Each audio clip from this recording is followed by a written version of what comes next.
in over. Let's go. It's Ferrall. Coast to coast. Steaks, chicks, stacks. You and I are going to make a lot of money. It's Ferrall, coast to coast.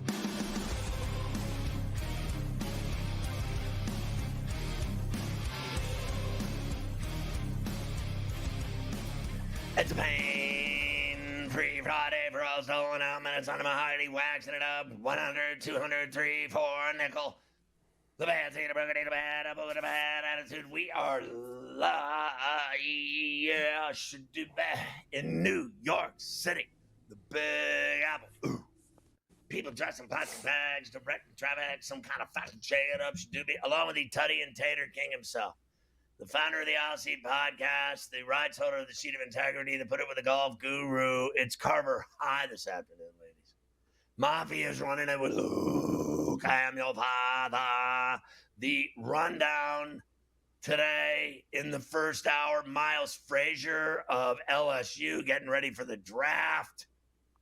Also, within the walls of this first hour, a double shot with Morency from British Columbia. And then in the final hour, a double shot. Look at what it is. Stewie live at Augusta. Keith Stewart from Read the Line in the middle of it all. Round 2 of the Masters. And what a day it's been already in Augusta. As Rory McIlroy, did you see this round that he put together, Carver High? On the front side, he had one birdie. On the back, am I crazy? He had 3 birdies and an eagle, and he went off today. I thought the comeback by Rory's the story of the day, no? Yeah, I think we actually have a few things going on here for stories, but when Rory gets involved, it usually goes to the top of the pile. Happy Friday here, second round of the Masters on Coast to Coast. And yes, incredible round for him. Started off slow, just 1 under on the front, but he's lit the back on fire. The second shot he hit on 13 out of the pine straw to set him up for that eagle, an amazing shot that he hit, and he was able to bury it to get there. So he's now 6 under for the day, which of course makes him 6 under for the tournament. He is 2 back of Justin Rose, who was in the clubhouse. He played 1 under 71 early this morning, so he is finished. Now, Bryson DeChambeau is also at 6 under. Corey Connors is at 6 under. Scotty Scheffler just made a birdie moments ago on 6 to get him to 6 under. And Scheffler, obviously, he's got a lot of work left to do today. He's only still on the front 9.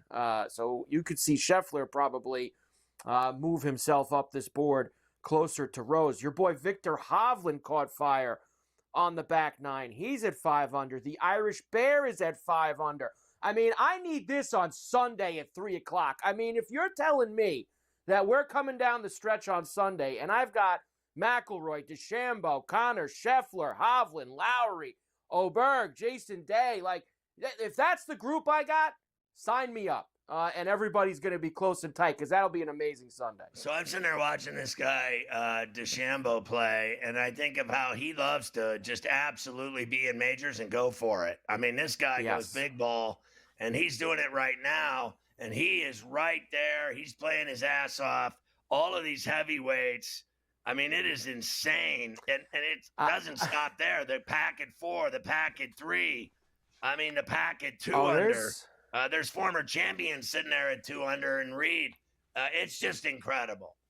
I watched a lot of Bryson this morning, and I know there's a lot of people complaining that he wasn't one of the featured groups. Listen, just go watch. They give you 4, 5, and 6. They give you Amen Corner. They give you Bryson was like the opposite of Rory today. He was incredible on the front 9. Right, 4 and birdies. He was hitting amazing shots, and I don't know if he tired himself out or what he did, but he's kind of had a tougher time on the back. He just had his first bogey of the day on 16 to drop him back. So he's still got 17 and 18 to play here. We'll see if he can pick up one more before he heads into the clubhouse, but he's had a tremendous round today. And I obviously think the guy we got to watch now while we're on the next couple of hours is going to be Scheffler. And I did grab him earlier when Rory and everybody was going off. I did get him at 4-1 to be the leader at the end of the second round. So I figured if Scheffler's going to have himself a big afternoon, I might as well be a part of it. So I've got a little Scheffler here to be the second round leader. If he goes into the lead after Friday, everybody's in trouble. Well, look, I think everyone's in trouble, but how much of a lead are we talking? Is it one? Is it right? I don't think he's going to get out that far in front of everybody. I mean, I don't think he's going to shoot 6-7 under today. So I think at most he's going to be either with Rose at 8, at best 9 under. I don't think he'd do better than that. But he is Scottie Scheffler, so I guess anything is possible. But I think we're going to have ourselves a big weekend. I don't think Scheffler's going to run away and hide from everybody, which is what we want. We'll be watching it all afternoon here. And the cut is also interesting. It keeps bouncing back and forth between +1 and +2. Right. And there's some big names, and there's a lot of pools. There's a lot of things going on. Make the cut bets here. You need guys to play the weekend for Masters pools, etc. So we will see how all of this goes as we continue through. We have other things to do today as well. Lots of Masters, but we will also jump into the final weekend of the NBA. The regular season will end this weekend. Everybody plays tonight. Everybody plays on Sunday. And then we will have the playoff set, and there's still a lot to be decided, especially in that Western Conference where last night we saw Minnesota beat the Grizz and put themselves in a little bit better position. But lots of big games tonight and Sunday to finish out the year. Not only did they beat them, they beat the crap out of them in the third quarter. They just went off on him. And then the other thing coming from that game is more Ja Morant antics. The guy's now throwing hand grenades into the crowd. And, what is next? Like, I don't, is he going to take hostages? I mean, honestly, like, what is next? And then he even tells you afterwards, he's like, yeah, I'm going to do that till they tell me not to anymore. Like, he can't get it. He just doesn't want to figure it out that maybe we should cool it with the with some of these celebrations. I told you, he just doesn't listen to anybody. He's not going to listen to anybody ever. Birdie for Bryson on 17. He gets back to 7 under on the day. So he's one shot back of Rose, and he gets away from McIlroy, Connors, and Scheffler at 6. So we'll see if Bryson can get one more at 18, which has been a tough hole to birdie here today, coming into around the bend. So we've got all that NBA we'll do tonight. And how about this? I feel like we haven't had this all week. Everyone playing in baseball tonight. Like, we've had all these light schedules, afternoon games, a full slate of 15 games tonight in Major League Baseball. Now, there's some places they're probably not going to play. It's pretty miserable in New York tonight. If you're going to the Yankees-Giants game at the stadium, God bless you if you're going to that one. Being soaking wet and freezing your ass off. That's not a fun situation if you're going out there. But some fun games tonight, including the Cubs are at the Dodgers this evening with Yamamoto on the mound. And we have a couple of other fun games. DeGrom's pitching in Seattle tonight for Texas. So if you like a big Friday night slate, did you like the late night bell ring? I know you didn't because you had the Phillies. We had a late night bell ring from Ozuna at 1 o'clock in the morning after a 4-hour rain delay. That was in extra innings, right? Like, they did that. Yeah, 11th inning. They waited around for hours with the rain down there in Atlanta. And I woke up to see a nice Ozuna ticket cash from a bell ring. So that's always a good day yesterday between Justin Rose and Marcell Ozuna. So we had a little fun 80-1 at Justin Rose was a huge ticket. And you put it with the baseball game, right? Yep.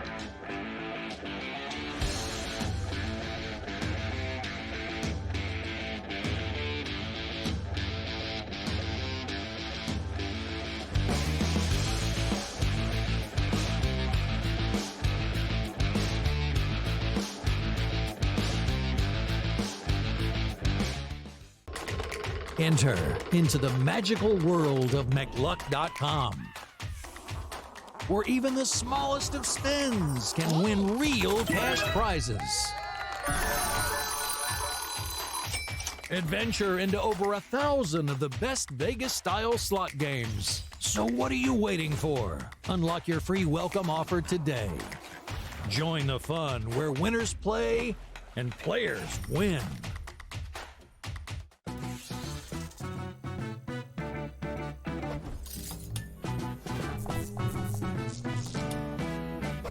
all know nothing beats the energy of playing live roulette in a casino. But playing roulette online sure does have its perks. At the casino, you'll average 40 to 50 spins per hour. But online, you're looking at 100 to 150. The more spins, the more chance of wins. Now, go get lucky. See you in Las Vegas.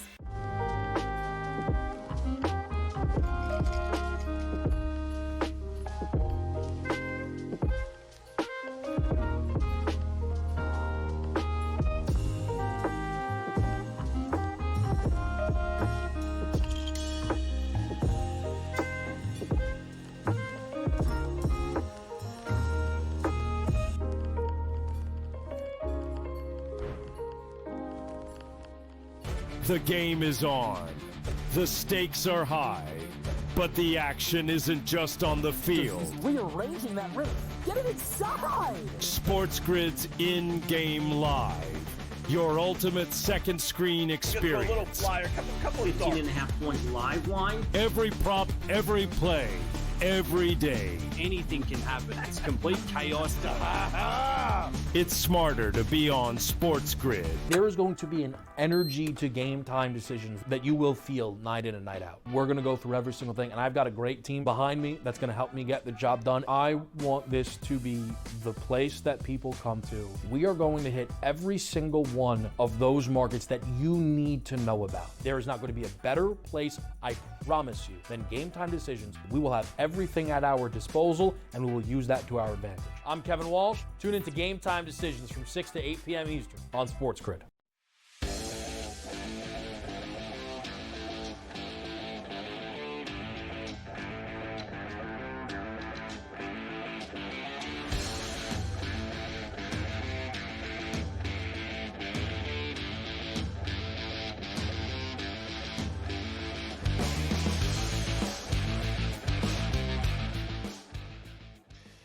All right, Carver High last night, that third quarter by the T-Wolves was amazing. They just poured it in, and that was the end of the Grizzlies, even at the FedEx.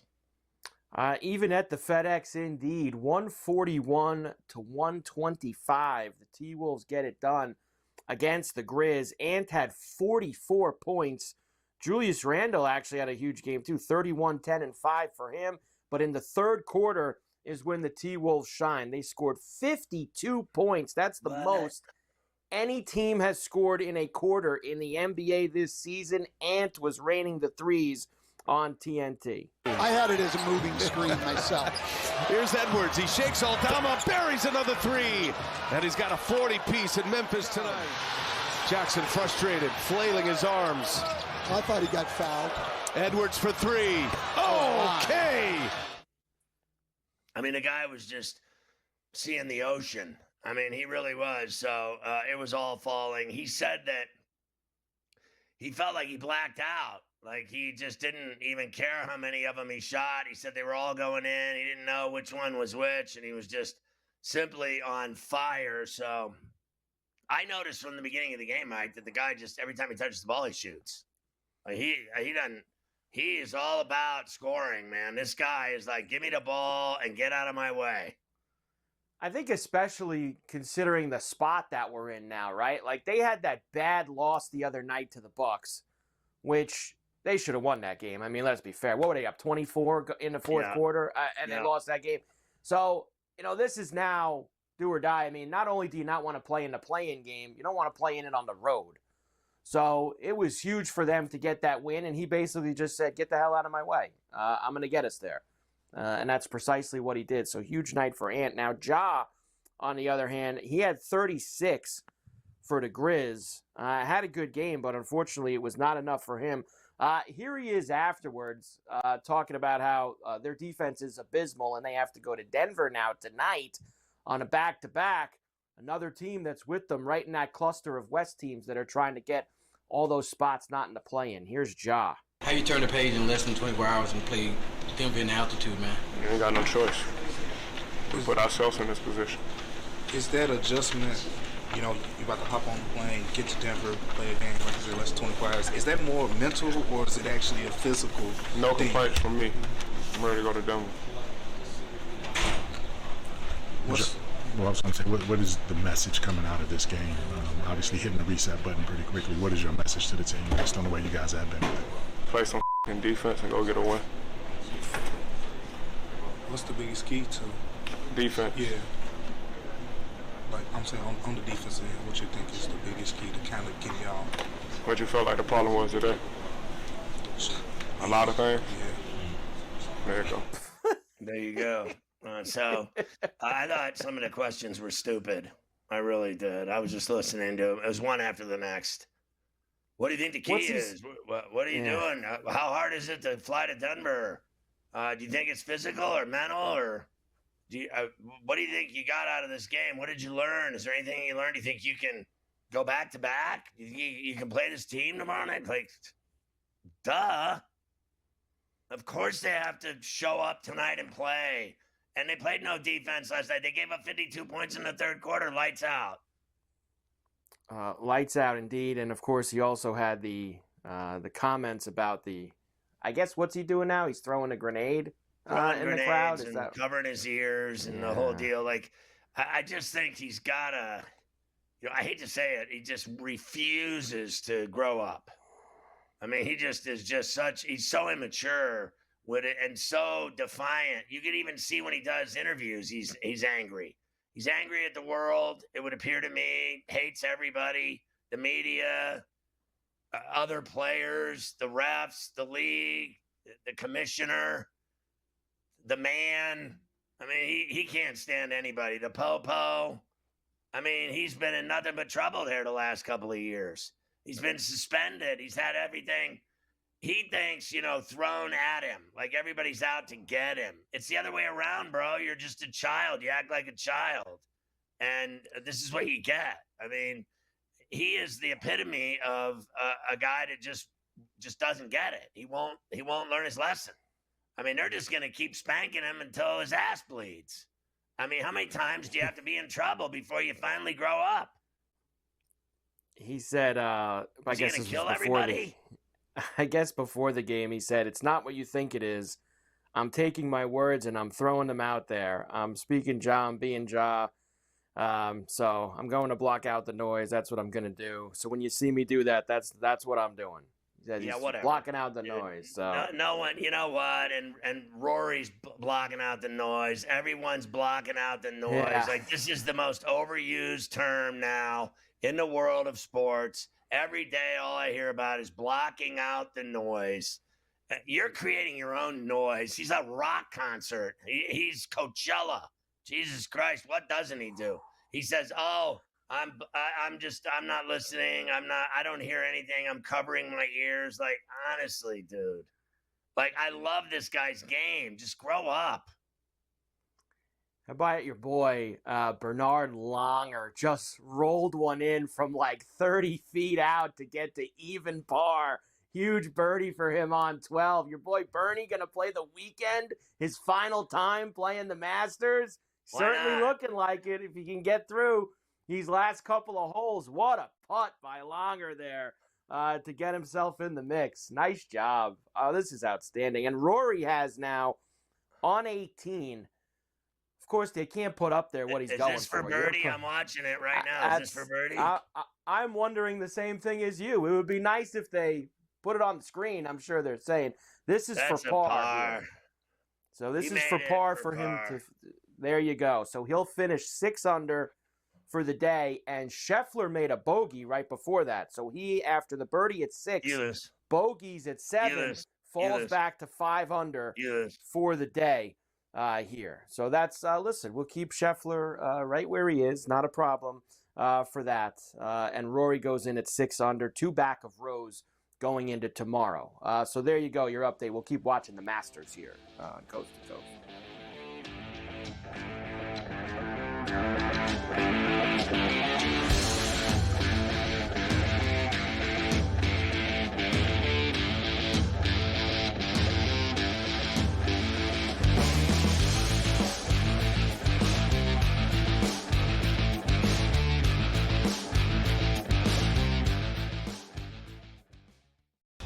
Okay, what tools can you use to measure those things a bit?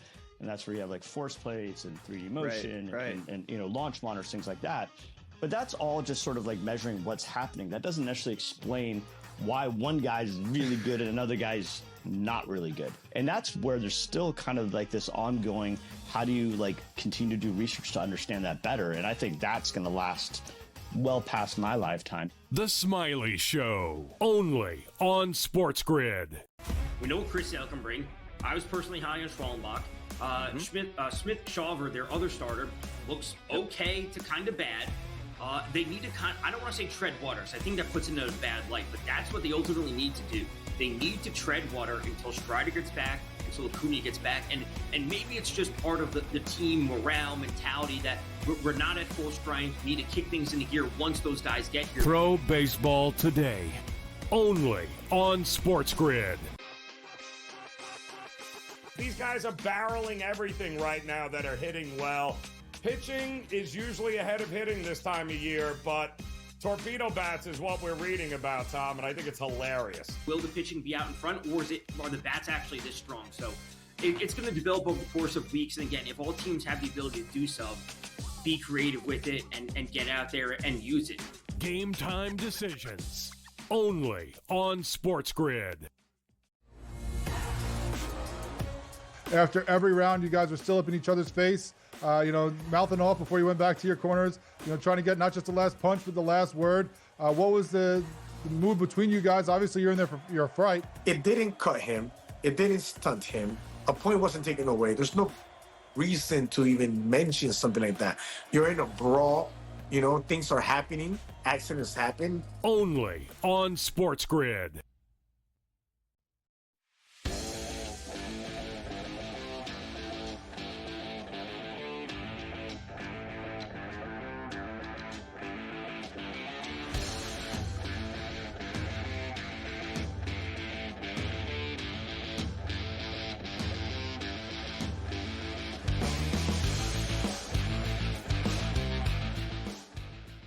I think it's crucial that we hook up with our boy Smiley Kaufman for his analysis from Augusta. The first round of play is in the books. This is our first journal of 3 we're going to bring to you this week. Before we do our full recap on Sunday night, and what a day it was. Pretty eventful one. The course conditions, I think, I feel like I was very wrong. I thought maybe some of the rain was going to play soft. Clearly, firmness was the word of the day that we heard in a lot of press conferences. And so a lot to get into here.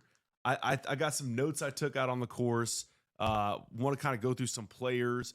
But this episode and all our coverage this entire week is presented to you by DraftKings. Been a great partner for us. And for the year's first major, DraftKings is giving all customers a shot to play free for a $1 million top prize with your next $10 deposit. So, Smiley, the place we unfortunately have to start is with a review of our DFS lineup that we put together at our show at T-Bones. Not the first time ever somebody got to T-Bones and figured they saw the light. For us, unfortunately, we saw part of the light, and we need a lot of help. I'll just read you our point totals for our players after day one. Our leading point scorer was Shane Lowry, who is tied for 11th at 100. He got us 22 points. Jeez, we don't even have a top 10 on the board. Then we had Colin Morikawa and Maverick McNeely earning 19 points each. We had Will Zalatoris earning 15 points, Sepp Straka earning 9.5 points, and Wyndham Clark earning 8.5 points. Any comment on the status of our roster and what we'd like to see from them the next 3 days? Yeah, we're washed up and we're trash. So the DFS, and the good news is there are a lot of ways you can play on DraftKings right. Using that deposit. You can play a little showdown one-day games, so maybe that's what we'll do after this is put together a new lineup. But right now we're going to kind of go through all the names on the leaderboard using DraftKings Sportsbook odds and to kind of tell the story of the day on Thursday at the Masters in 2025. So let's just start at the top. Justin Rose, 7 under round with a bogey at 18. His odds are now 7-1 to win the tournament with a 3-shot lead after day one. His odds are what? 7-1 plus 700. Stop it. Plus 700 to win. Would you like to? Scotty and Rory started the week at what? They were at 4 plus 400. Scotty was plus plus 500. 450. So you have a 3-shot lead and it's 7-1. I think the odds makers feel there might be some regression coming to the Rose camp. I think that is probably fair, and here's why. His day was a day of birdie runs. He birdied 1, 2, 3, 8, 9, 10, 15, 16, then bogeys 18. My he gained goodness. 5.26 strokes putting. Off the charts good day with the flat stake. So what'd you see today from Justin? I mean, I thought it was interesting his press conference. +5's insane. It's a really, really good day with the putter. But that is, of course, usually unsustainable. So that's probably what the odds makers. If you would have asked me what I thought that number would be, I would have probably said it was going to be around +400, +700. That's wild. What do you think Scotty's odds are without having seen them yet? Probably what they started the week. Maybe even a little tighter. So let's go with +275. +200. He is a 2-to-1 favorite to win this golf tournament. And we'll kind of work down the list here. Is Ludwig next? Ludwig is +650. Okay, so it's next a little bit shorter. He's the next shortest odds. Bryson at +800. I mean, we can go through these as we go, but with Justin, does Freddie Couples have odds? Freddie after Couples, a 1 I under don't par? have his odds in front of us, but I would like to talk about him. Epic day with Freddie, man. When you're holing out a hybrid at 14, I watched Rory hit like just a chippy little, looked maybe like a sand wedge into 14. Yes. And Freddie's hitting a hybrid in and hooping it. It's amazing. That is the content I'm here for. 186 yard hole out with the 6 hybrid, the longest iron he carries in his bag. His is 7 iron, and he shoots a 1 under round today. He's tied for 11. Oh, Turn back the clock, Freddie Couples. I mean, amazing.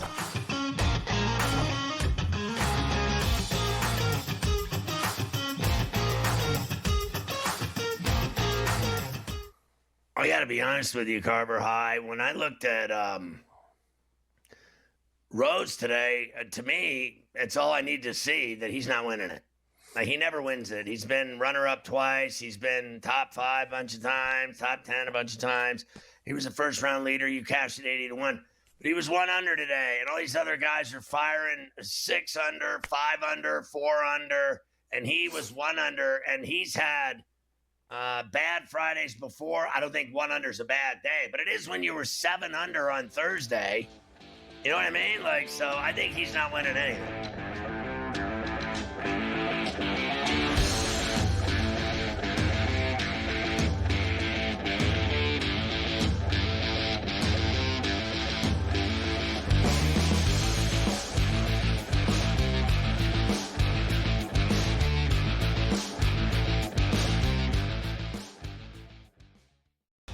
Okay, what tools can you use to measure those things a bit?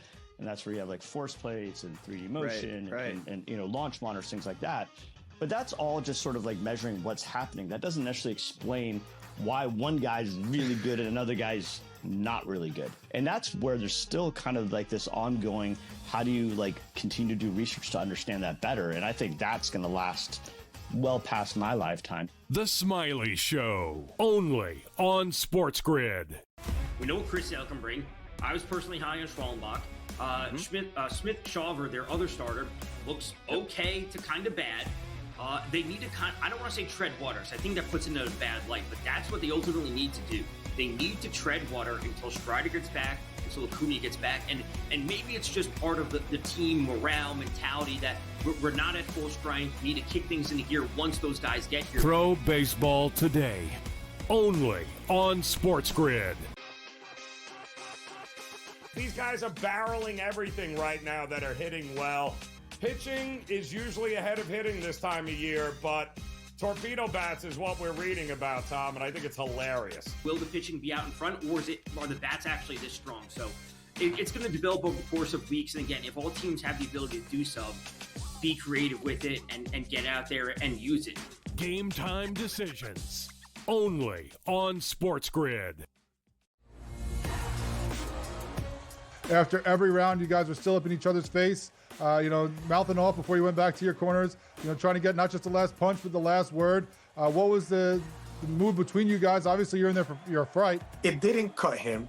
It didn't stunt him. A point wasn't taken away. There's no reason to even mention something like that. You're in a brawl. Things are happening. Accidents happen. Only on SportsGrid.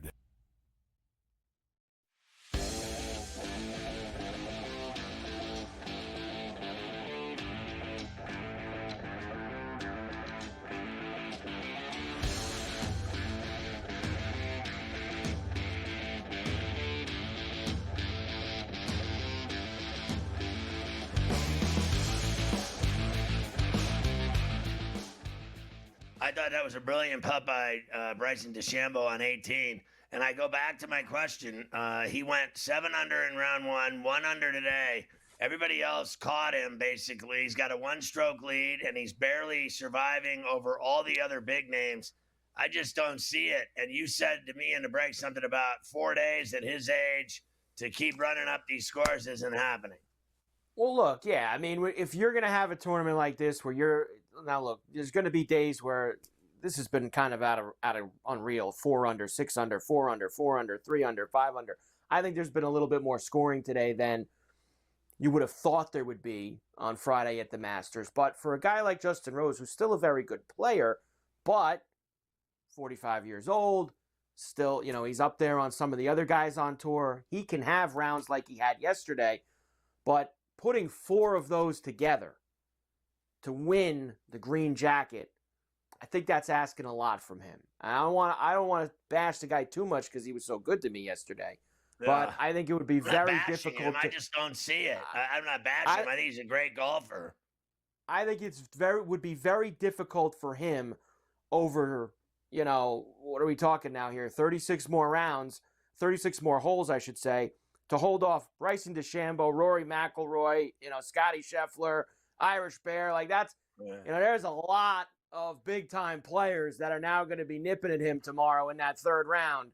And that's going to be asking a lot for him to try to get through all of that. I got to ask you, with DeChambeau, boy, he's figured it out as far as I'm concerned with the fans. Like, when he's done, he walked through that gallery, he high-fived like 10,000 people. Like, he went from side to side just high-fiving every kid, giving balls to kids, high-fiving, kissing ladies.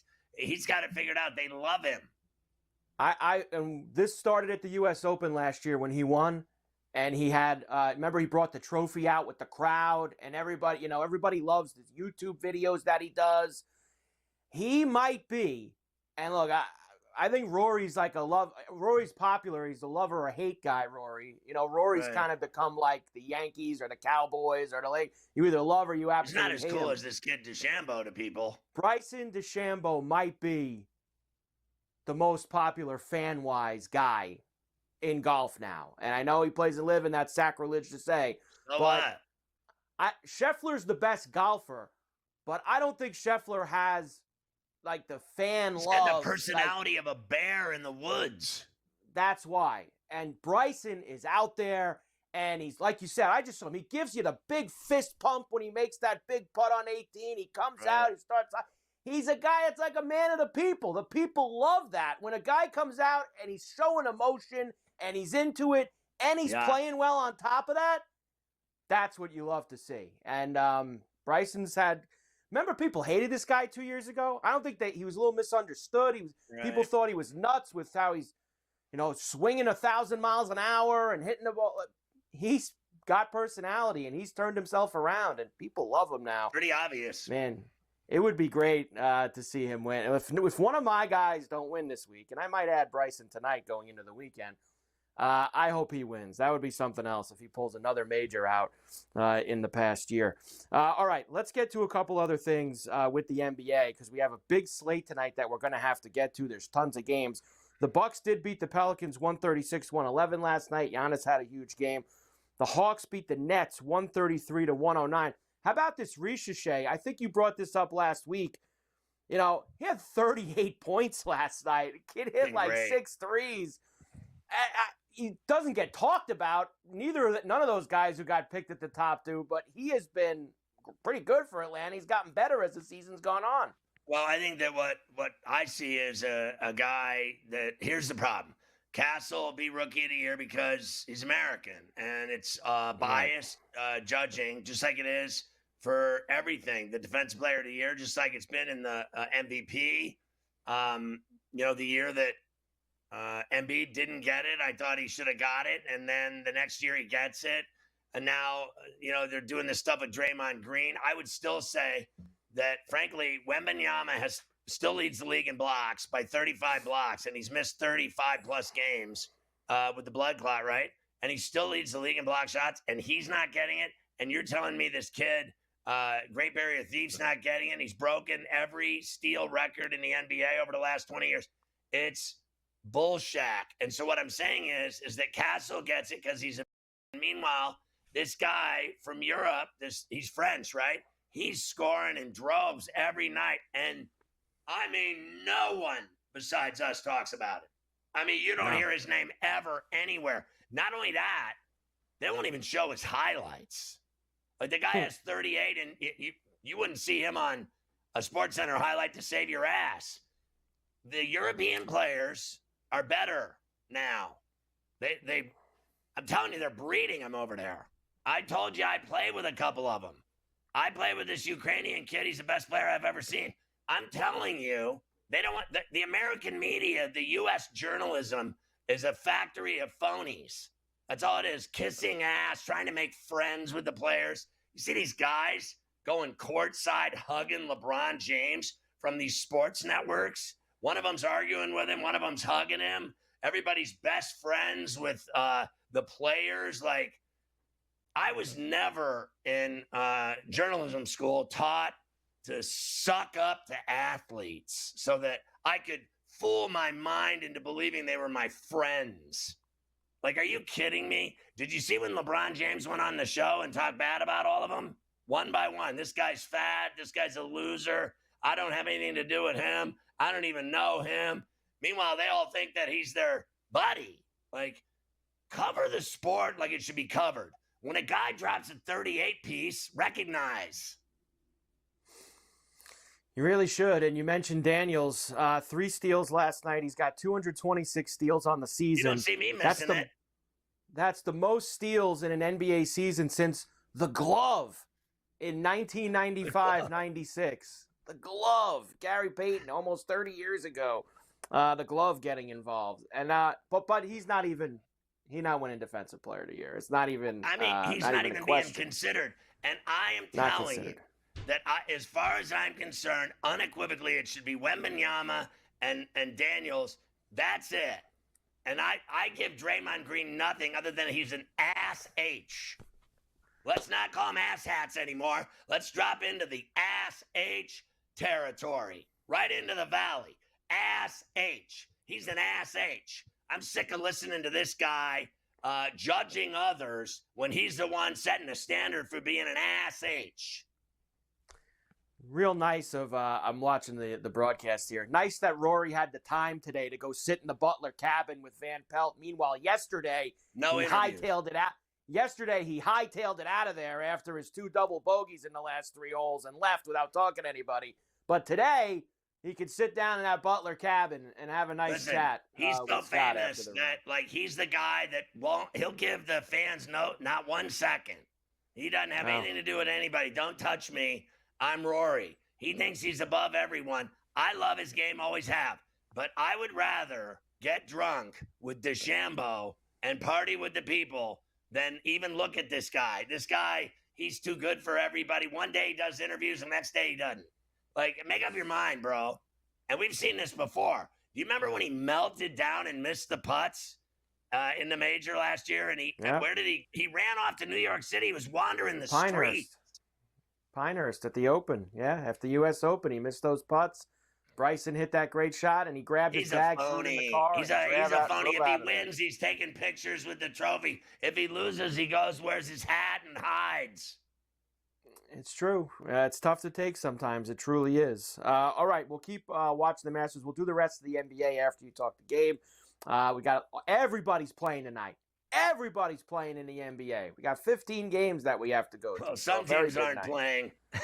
Well, they'll be on the court tonight. It's 30 teams on the court tonight. Some will be going through the motion.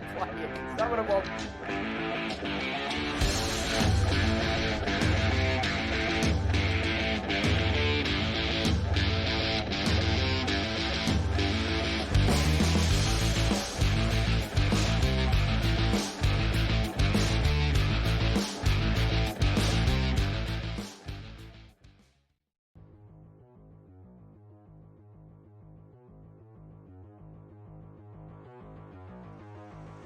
An impressive debut it was for Mackenzie Gore of the Washington Nationals. He ended up having the most strikeouts of anybody thus far in a Major League Baseball game this season.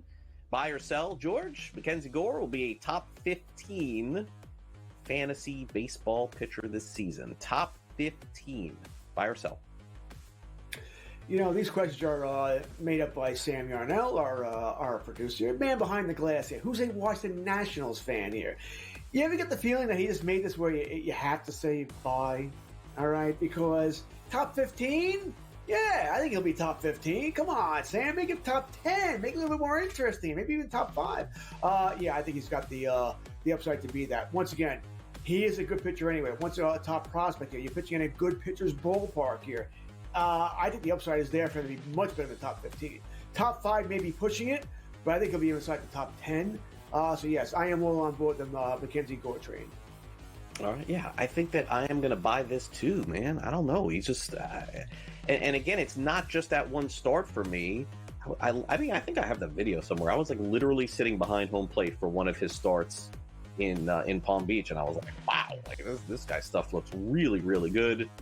Yeah, I'm going to buy it too. I think he's a potential Cy Young Award candidate. As George said, you're dealing with bigger markets and bigger names with LA and some of the other teams. Arizona's got some great pitchers too.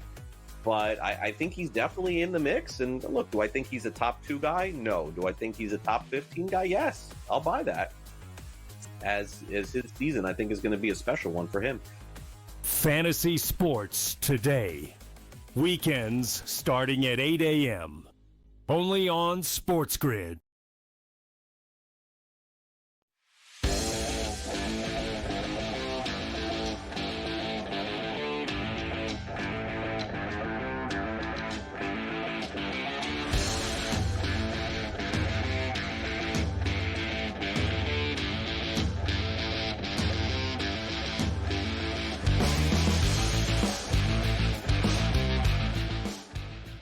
You can catch Sports Rage weeknights at 10 Eastern on all of our TV and radio outlets. You catch Morency with us every day on Coast to Coast from Vancouver. And he's styling today. It looks like he's got the Hawaii, the Mahalo shirt on. He's got it all going. But he's very disappointed in Denver. They lost in double overtime last night to Western Michigan. They'll meet BU in the Frozen final on Saturday. What did you think of that great hockey game? Double overtime. You got the Canucks right as well. Nice call on that win last night in Rado. I tell you what, Scott, that Western Michigan-Denver game was legit one of the best hockey games I've seen this year. It was like Four Nations face-off type of stuff. The intensity, a spot on the line in the national championship game. Denver, the defending champions. And Western Michigan beat Denver. It's kind of strange in college hockey, guys. You can't, like, the conferences are kind of different. They're all over the place. So, like, you know, Western Michigan is not a MAC team. They play in the same conference with the Denver Pioneers. It's like an elite conference of teams. And they beat Denver in their conference tournament, Scott, in double overtime, 4-3. And, you know, you and I talked about Boston University, so we got that one right. You know, we get the split. I hit the under. I went 2-1 with the college hockey yesterday. But watching the game, Scott, I don't know if I can get in front of this Western Michigan team tomorrow. Like, I saw Andrew Raycroft, who's one of the analysts on the college hockey coverage, just saying, you know, this is a team of destiny. I know it's cheesy, you know, but the players start to buy in, bro. You win a couple of games at double overtime like this against Denver, and Western Michigan are just unstoppable right now. That game's going to be a lot of fun. I'll get the odds up right now. They didn't have a number posted last night for it, but really good hockey game. Out of them playing double overtime that they got to turn around and play Saturday, no problem. They're young. No, I don't think so. I don't think so. The only thing is, it's the emotional sort of like basketball, Scott. You just knocked off the defending champion, bro. You brought it up earlier in the week, Houston Duke.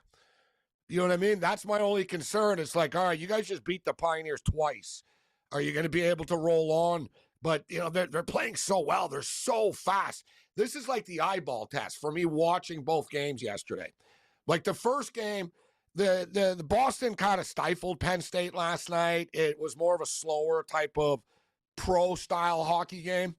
Dude, the Denver, like Western Michigan, I think they had 50 shots on goal, Scott. Like after the first overtime, the goalie was up to like 47 saves or something like that on Denver. Like he could only do so much, and then finally they buried him. But the odds makers agree, bro. Look, the game is basically a pick 'em. Boston University, -120. Western Michigan, -110. total 5.5. And it's one of these classic instances, guys, where Western Michigan's never been this far before. They've never made it to the Frozen Four, let alone the national championship game. Boston University, big-time pedigree, but they've been in 3 of the last 4 Frozen Fours and didn't make it to the final either. So something's got to give here. But just the way this Western Michigan team is playing, Scott, I'm going to go with the Broncos tomorrow. Yeah, listen, I feel like I totally respect that. I like BU based on that they keep going and falling short. Now they finally are there. Finish it off, get it done, win the title, and try to take advantage of this team that just played 2 overtimes and then has a day to rest. And BU means business. I mean, they're there for a reason. They're a really good team. I think it's going to be a great game. I wanted to ask you about that Canucks game as well last night. There's no reason for them to be winning. Their season's over. I've heard Besser's out of there, but you keep telling me that they won't quit, and they keep, they had the 3-goal comeback with a minute left in the game the other night. And you said they're as loose as a goose. And I was like, there's no way they're winning that game in Denver. And then they did. Yeah, Scott, there's different. I know it sounds crazy, and yesterday you got a chuckle out of it, and I know for people tuning in probably thinking, he just said this team is out of it and they don't care, and then he told us how the Canucks are out of it, but he likes the Canucks tonight. There's different types of out of it, right? There's some rooms in which, the room implodes and it's a lost cause and people just want to get out of there. And there's other rooms where they've sort of stuck together. And the Canucks have had a lot of friction this year and drama, but they play hard on the ice. And they, another thing is too, I saw a stat about them. The Canucks are like 16-5 or something, Scott, like the last 21 games where they've been eliminated. So it's another thing too. Last thing about the Canucks, they're not a bad team, right? They're 7 games over 500, right? They're in a very, very difficult division. They're in a super tough Western Conference. If the Vancouver Canucks were in the Eastern Conference, we'd be talking about them going into the playoffs right now. They're not. It is what it is. They had a tough year, but they're not a bad team, right? I know people were frustrated with them, and it's a frustrating season for them. The Flames are still mathematically alive, and they get the Wild tonight. Absolutely pivotal game, and the Wild play the Canucks tomorrow. So this is a spot now for the Calgary Flames where they can win, and they're seeing the Canucks winning late right now. The Flames are still alive, but I tell you what, it's just a gut feel tonight, Scott, and I've been betting on the Flames a lot this year. And this is another team, too, where ton of heart, not a ton of talent. They remind me of last year's Vancouver team. They just sort of play hard. They get good goaltending. And how are they going to make up 5 points when you got teams like the Wild and Blues that still win games? Well, you're playing them tonight, right? So there's 2 points. This is it. Yeah, this is it. That's why I'm saying this game is so critical tonight. It's basically like a playoff eliminator for the Calgary Flames. You're 5 down. You're playing the team right now. They win tonight. They cut it to 3. Boom. Minnesota Wild play in Vancouver tomorrow night, back-to-back. The Flames have to pray that the Canucks actually show up, although this is the type of spot where the Canucks won't show up. They're coming off a nice big win. They're playing at home, and they'll let their fans down. The classic letdown tomorrow. If the Flames lose tonight and they go 7 down, it's over. They're done. Yeah, they're done. They need to win tonight, and this could happen for them. There's still a couple of games left. Minnesota have a tricky schedule down the stretch here, so tonight's a pivotal, really, really cool game. And Ottawa-Montreal is pretty big tonight, too. The games actually are pretty big in Eastern Conference tonight as well in the NHL. Who do you like in that Montreal game in Ottawa? Oh, boy. Montreal's on it's hard. Fire. 6 in a row. 6 in a row for the Blue Blind Rouge. So I hate doing this, but I think the Senators are going to get it done.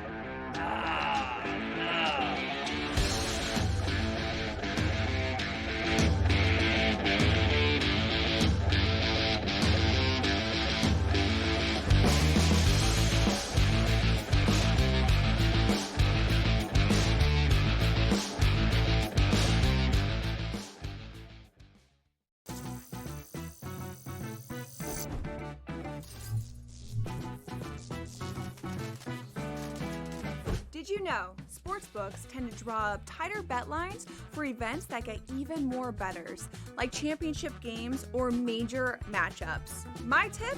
Try betting on less popular sports. You might have a better shot at beating those odds. Now, go get lucky. See you in Las Vegas. Let's get lucky. The two guys that can do it all. Too much electricity this morning. This is a good time. We're having a lot of fun. I had to do a triple take. Ka-ching! Why? Because of parity. I didn't mean to offend. Yeah, it's not going to happen. Load management is a dirty word. Let him rip. You know what? Circumstances provide the results. What? How do you do this once? Oh, Donnie, you got such a good show there. A network that is booming. The Early Line, only on SportsGrid.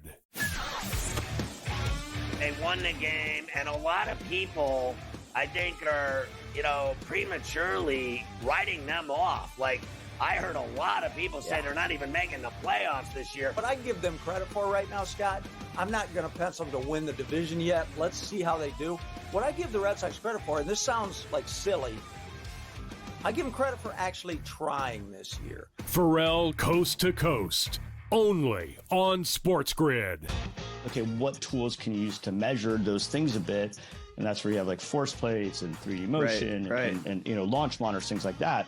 But that's all just sort of like measuring what's happening. That doesn't necessarily explain why one guy's really good and another guy's not really good. And that's where there's still kind of like this ongoing, how do you like continue to do research to understand that better? And I think that's going to last well past my lifetime. The Smiley Show.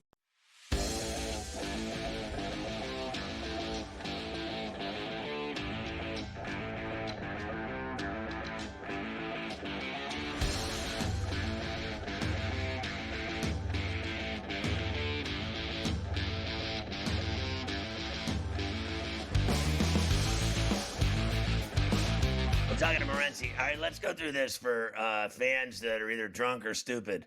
Let's go through the playoffs, like what we're talking about here. So the Capitals, Montreal, have the number Ottawa ones. I understand that Montreal, Ottawa. Those are the two wild cards. But the Ottawa's the one, Montreal's the two. So the Capitals are the top team in the conference. They've already clinched that. And then the Leafs, right now as it stands, obviously are going to go to the playoffs, but they would be the two, correct? Yeah. So if you're the Toronto Maple Leafs, you're either most likely going to play the Montreal Canadiens or Ottawa Senators in the playoffs if you hang on to first place. Right. So the Leafs have a motivation. They would rather do that. You don't want to end up with the Tampas and the Floridas of the world, right, in that 2-3 matchup. The NHL playoff format is stupid. It's confusing. Players don't like it. It is what it is with this, the top three teams in a division and the top two wild cards. But so basically, Scott, like if you're the Canadiens and Senators, if you're the Montreal Canadiens, you're playing the Washington Capitals in the first round of the playoffs. Right. Let's say you pass the Senators, then you're getting the Leafs. Canadians don't fear the Leafs, right? They beat them in the playoffs. Like if you're the Toronto Maple Leafs, Scott, this is a nightmare for there's no good scenario for the Leafs in this. If they play the Canadians, it's one of the biggest rivalries in sport. Throw out the regular season records and stuff. And the fact is the Canadians are the hottest team in the NHL right now. So it's not like, they're not very good. You know as well as I do, Scott, anyone who knows hockey, bro, 1 versus 8 and all this stuff doesn't mean anything in the NHL, bro. This ain't the NBA, bro. Like, this ain't the NBA or the NFL, son, right? Like, dude, there's upsets. Like, it means nothing. Like, I'm telling you, like, everyone knows this. Like, who cares? Good for you. Once we play in a 7-game series, anything can happen. So you think, let me ask you, you think that the Leafs would actually fear the Canadians more than playing the Lightning or Panthers? No, I think they would still say we could beat the Canadians. But then they won't, because they never win in the playoffs. No, they do. They were mad. They were like minus 500 favorites against the Canadians 4 years ago, Scott. 3 or 4 years in the COVID year. The Canadians beat them. I know. You know what I mean? Like the Leafs have won like 2 playoff series in 30 years, guys. And Montreal just has that pedigree. You go into their building, like it just, it freaks the Leafs out in the playoffs. And then Ottawa, Scott, Ottawa's like Texas San Antonio playing against the Longhorns or something. Like they freaking hate them. Like, you know what I mean? Do you think the Leafs like are the the Sens will be longest fired up suffering for that. team in the NHL, like the Bills and like the Lions? By far. They just never get it done. They're the one. By far. Think about it, dude. Like, there's teams that haven't won before. So it's like, all right, the San Jose Sharks haven't won a couple. They haven't been around as long, but, like, still been around a long time, the Sharks now. Okay, fine. Like, it's not the same as a market. I would equate very similarly, Scott, the Leafs, the Bills, yes. From an athletic standpoint, the Leafs and the Bills are mirror images of each other. Dominant regular seasons every year. Austin Matthews is Josh Allen. Oh, he's one of the greatest players ever, and blah, blah, blah, blah. It's okay. Well, whatever, dude. They're always golfing in the summertime during the playoffs, aren't they? Right? So all that stuff. But I would say, though, the Leafs are very Knick-like in the sense, like the Knicks have sucked and they haven't won for so long, Scott, but they still sell out every game. Yeah. Like the Leafs sell out every night. The Leafs haven't won in 63 years or whatever now, 60 years. And they sell out. Like there's never been a time in my lifetime where it's like, oh, yeah, you can't get into the Leafs. Dude, even in like the 80s when they were bad, they sold out. So you have a rabid fan base, and I'm not going to lie, Scott, we talk about it on Sports Rage. It burns Cam up a lot as a lifelong Leaf fan to see like Vegas come into the league and go to Cups and win in like 6 years in. And Florida win, not hockey markets winning all the time. It really like enrages Leaf fans. Right. I'll bet it does. And I've been there for games. I've called games there. That's one of the most, like the Garden in New York, the Leafs ticket's one of the most expensive in sports. Yeah, it is. It's one of the biggest franchises, brands, and it's a big deal. Tomorrow night will be a really big deal. The Demidov kid, the kid from Russia we talked about, Scott, they're throwing him into the fire. He's going to make his debut tomorrow night against the Toronto Maple Leafs in Toronto. Can't wait to see him play. I watched his highlights. He's a badass. Yeah, I want to see what he does. And imagine, too, if it's the Canadiens versus the Capitals, Scott. New Russian prodigy versus Ovechkin in the playoffs. Kid just got to the end. It's like the cycle of life. The old dude versus the young dude. Learn a lesson the hard way against Ovi.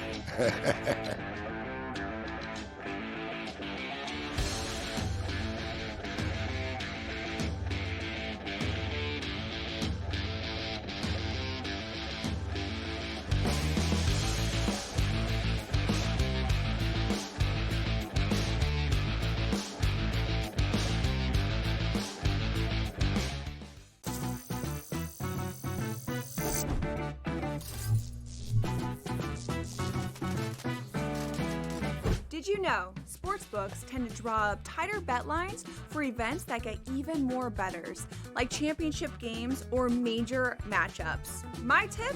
Try betting on less popular sports. You might have a better shot at beating those odds. Now, go get lucky. See you in Las Vegas. Let's get lucky. Two guys that can do it all. It's Too much electricity this morning. This is a good time. We're having a lot of fun. I had to do a triple take. Ka-ching! Why? Because of parity. I didn't mean to offend. Yeah, it's not going to happen. Load management is a dirty word. Let him rip. You know what?